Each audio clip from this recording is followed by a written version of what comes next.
сайн байцгаана уу? Намайг Оюндэр гэдэг. Японы улсын Фукуока мужийн Takisho Kosen мэдээлэл системийн инженер төгссөн. Энэ жил Монгол Косэн технологийн коллежид програмчлалын багшаар эхний жилдээ ажиллаж байна.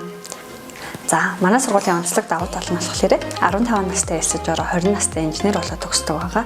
За, энийг яагаад онцлог гэж бодсон бэ гэхлээр 15 настай орж ирээд ерөнхий эрдмийн хичээл үзсэн, хажуугаар нь мэрэгжлийн хичээл үзсэн. За, тэгээ секс дугууландаа хамрагдана. Ингэснээрээ цагаа зөв зохион байгуулалт сурна. За, тэгээ цаашлаад ачаалал даах чадвартай болоод сурчиж байгаа юм. За, тэгээ 20 настай гэхдээ тэгэд боловсралтай болоод мэрэгжил эзэмшээд төгсөж байгаа. За, энэ болохоор цаг хугацааны хувьд арай ингээд эрт боловсрал эзэмшнэ гэсэн үг. За мөн ингээд өөрийнхөө сонирхсон сэдв болон сонирхож байгаа зүйлээрээ цаашаа гүнзгийрүүлээд төрөл төрлийн секс дугууланд хамрагдаад ингээд суралцаад явах боломжтой байгаа.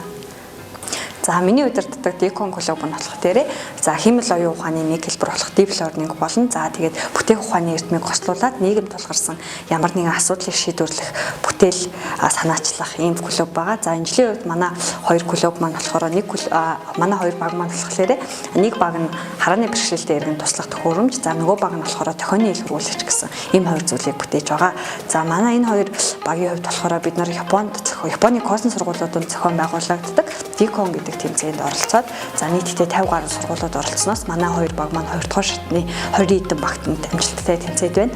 За мөн бид нар Монгол улсад зохион байгуулагддаг Dicom гэдэг нэртэй тэмцээнд оролцоод за манай тохионы ил хөрвүүлэгч санаа маань 2 дугаар байр эзэлсэн.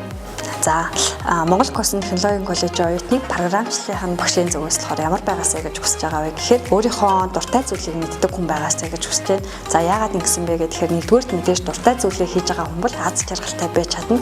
За хоёрдугаарт хичнээн чадахгүй байсан ч гэсэн дуртай зүйлээ хийж байгаа учраас чадахгүйгээс нь чаддаг болчихно өөрөө хичээгээд хийх боломжтой.